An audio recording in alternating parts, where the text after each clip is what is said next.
Okay, hi everybody. My name is Mr. Agustin Amos Kagwema. I will be with you in English 1. Welcome to Advanced Level Studies. Najua kwamba mlikuwa katika level chini, O level. You're now in Form 5 class and you have chosen yourself to study the subject called English language. And in English language, we have two divisions. We have English 1 and English 2. English 2 is actually to do with literature as well as stylistics. English 1 is to do with introduction to language, morphology, and language skills, as well as translation and interpretation. Now, these are the 4 or 5 topics of English 1. My duty will be taking you through English 1, and I will start with the first topic called Introduction to Language. That we are talking of language, we need to understand what language is. Of course, language is the system of arbitrary vocal symbols through which humans communicate. The system of arbitrary vocal symbols through which human being communicates. Kwamba lugha ni mfumo wa sauti za nasibu ambazo hutumiwa na mwanadamu kwa ajili ya mawasiliano. That is the precise definition of language. Now, you can see from that definition, there are key terms which define language. Kuna mambo ama kuna maneno muhimu yanayotumika kuelezea maana ya lugha. We said language is the system. Tumesema lugha ni mfumo. Why do we say that language is the system? Well, language is the system because language is made up of different small units which join together to perform one major function of communication. So, in order for something to be called a system, it should involve different small elements together and make them function one major function. This is what we call a system. So we have the phonological system, we have the morphological system, we have the syntactic system, we have the semantic system, which all together function and perform one goal, which is communication among human beings. Kwa hiyo lugha ni mfumo kwa sababu kuna elements, kuna vipashio vidogo vidogo vingi vinaungana pamoja kufanya kazi moja ya mawasiliano ya binadamu. Ndio maana tunasema lugha ni mfumo. Ili kitu kitwe mfumo, lazima kihusishe muunganiko wa vitu vingine vidogo vidogo ambavyo vinaungana kwa pamoja na kufanya kazi kuu moja. Hivyo vitu vikiungana tunasema vimetengeneza mfumo. Also we said language is the system of arbitrary. What do we mean by arbitrary? Arbitrary by itself means something that happens haphazardly, something that happens without a plan. You don't plan, you don't expect it to happen, no predetermined information, no predetermined preparation for the occurrence of that thing. Yani arbitrary ni kitu kinachotokea kwa nasibu, kwa bahati. Yani hakuna maandalizi ya awali ya utokeaji wa jambo husika. Tunasema arbitrary. Language is arbitrary because we all know that human beings started to speak language and there was no formal meeting that was held among human beings to form words of a particular language. Language is said to be arbitrary because of three major reasons. One, words in language were formed haphazardly without special meaning for word formation. Secondly, there is no direct relationship between the object and the words. We have words in the language. For instance, if you say teacher, I am a teacher, but the word teacher sounds teacher do not conform with the real object I. Why? Because why don't you say call me a student? Why teacher? Okay? There is no direct relationship. Although we should bear in mind that there are words called onomatopoeic words, which involve the imitation of sounds. These have direct correspondence between words and their reference. The third reason is the same word has different meanings in different languages. So you have the same word referring to the same object but different labels. For instance, you have the word chair. This is an English term, an English label chair, which is kiti in Kiswahili. It is isombi in Nyamwezi and Sukuma. It is kikota in Nyakyusa. So you see the very same word, the very same object having different reference or words. If words were not arbitrary, if language was not arbitrary, therefore, all human beings of the world would be speaking the same language because it wasn't arbitrary. But we are speaking differently because language is arbitrary. Kwamba lugha ni sauti na nasibu kwa sababu ni nasibu kwa sababu tatu. Nimesema sababu ya kwanza, hakuna mkutano ulioitishwa. There was no meeting held to form words in the language. Sababu ya pili nikasema, there is no direct relationship between words and their reference. Hakuna uhusiano wa moja kwa moja kati ya maneno na vile vitu vinavyomaanishwa. Kwa mfano ukisema mwalimu, mimi mwalimu, hakuna uhusiano wa neno mwalimu na mtu mwenyewe mwalimu. Kwa nini mimi usiniite mwanafunzi? Kwa nini mwalimu? Okay? Kwa hiyo tunasema hiyo ndio maana halisi ya direct correspondence. Isipokuwa sasa kuna maneno yanaitwa onomatopoeia. Haya maneno yana uhusiano wa moja kwa moja kati yake maneno na vitu vinavyorejelewa. Kwa mfano, nitakupa mfano mmoja. Tukisema pikipiki. Pikipiki ni onomatopoeic word. Ni neno ambalo linarejelea mlio wa pikipiki, a motorcycle. Okay? Tukisema nyau. Nyau inarejelea mlio wa paka. Ndio maana paka anaitwa nyau kwa Kiswahili. Kwa unaweza kaona kwamba onomatopoeic words have direct correspondence. Ningesema jambo la tatu, kwa nini language is arbitrary? Ni kwa sababu kuna variation across languages.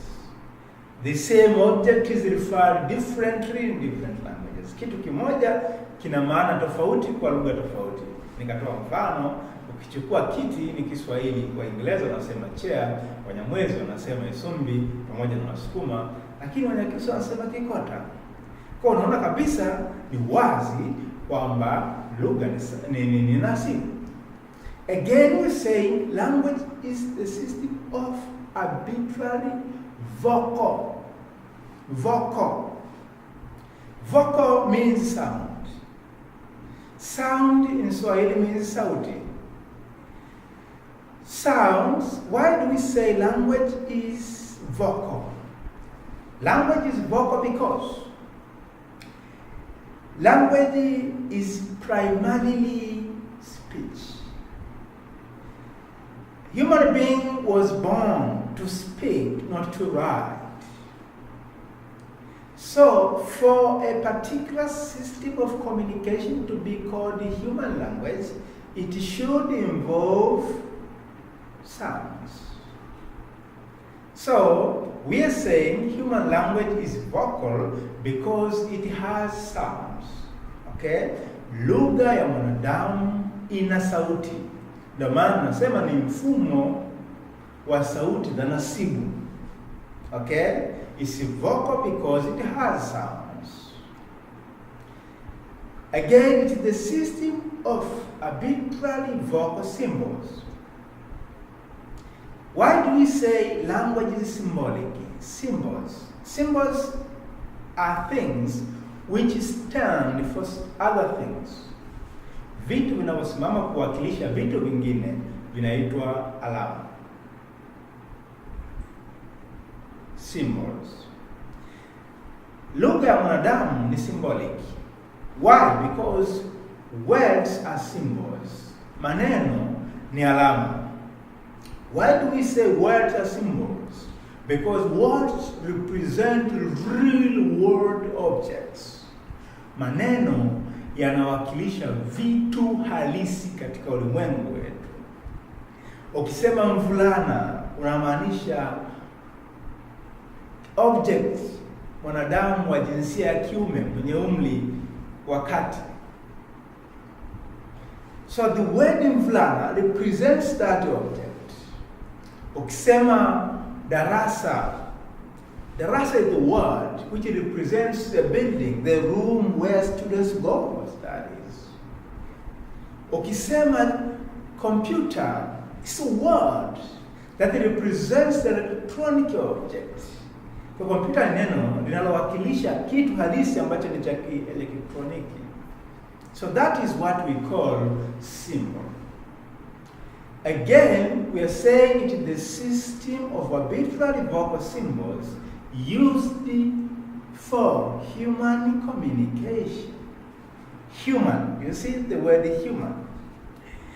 Language is speech specific. Lugha ya mwanadamu ni speech specific. Ipo kwa ajili ya kiumbe maalum. Kiumbe gani? Mwanadamu. Only human being can use language. No any other creature can use language. It has been demonstrated throughout history. It has been demonstrated throughout different findings that no other creature can use language except human being. Kwa hiyo imeshaeleweka, imeshaelezwa, imeshajulikana na kugundulika kwamba hakuna kiumbe mwingine anayeweza kutumia lugha isipokuwa mwanadamu peke yake. Kwa hiyo wanasema used for human communication. Inatumika kwa ajili ya mawasiliano ya binadamu, sio mawasiliano ya mbwa, sio mawasiliano ya ng'ombe, wala sio mawasiliano ya kuku. It is for human being. Again, the word communication. Communication means the exchange of information between two parts. In order for language to be called language, it should involve two parts. The part of the sender or the speaker and the part of the listener or the receiver. Hakuna lugha kama hakuna watu wawili. Lazima kuwe na pande mbili, upande wa mzungumzaji na upande wa msikilizaji. Although these two parts can interchange their status, their position. Ingawa watu hao wawili wanaweza kubadilishana. The sender can be the receiver and the receiver can be the sender. The other important term, sometimes you may confront. Kuna wakati unaweza kukutana na neno linaloitwa conventionality. Convention.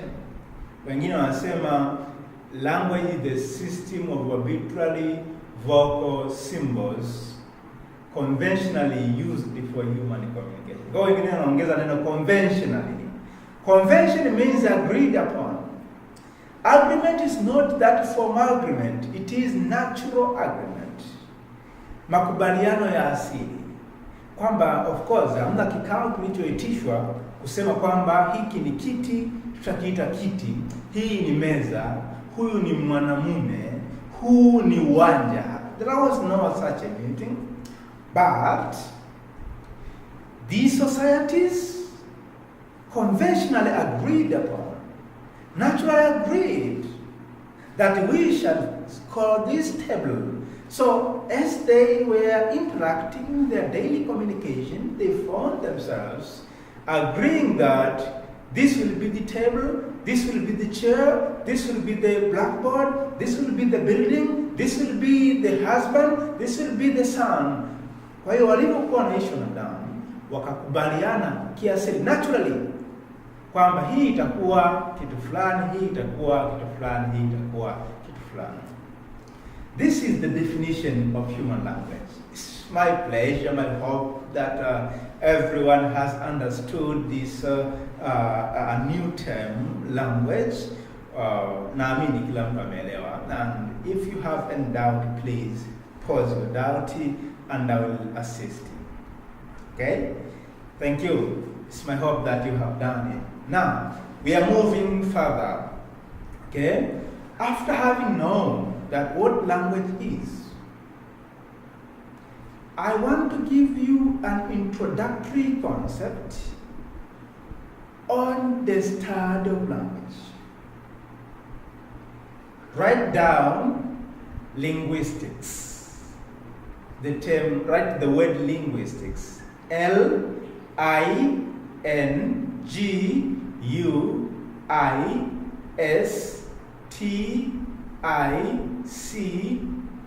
Linguistics. Linguistics is the scientific study of language. The scientific study of language.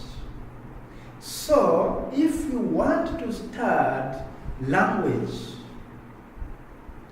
scientifically, what you will be studying is called linguistics. Linguistics. So the discipline, somo linalojihusisha na kujifunza lugha kitaalamu, kisayansi, linaitwa linguistics, kwa Kiswahili wanaita isimu. Now, a person who studies language scientifically, like I do, is called a linguist. Mtu anayesoma lugha kitaalamu, kisayansi, anayejifunza lugha kisayansi, anaitwa linguist. A linguist is not necessarily a person who knows many languages. Kuwa linguist sio mtu unayejua lugha nyingi, no. A person who knows to speak many languages is called polyglot. Polyglot. P-O-L-Y-G-L-O-T. Polyglot. Kwa hiyo mtu anayejua kuzungumza lugha nyingi anaitwa polyglot, wakati mtu anayejifunza kuchambua lugha kisayansi anaitwa linguist. Okay? Now, linguistics is divided into several branches. Linguistics imejigawanyika katika branches nyingi. But basically, we have two divisions of linguistics. We have core linguistics and applied linguistics. Core linguistics, C-O-R-E, core linguistics, and applied linguistics. Core linguistics, I will talk about it later. Now, think about applied linguistics.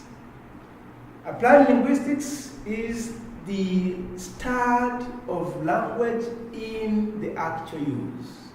The study of language in the real world, the actual use. Okay? So, applied linguistics has also been subdivided into some other branches.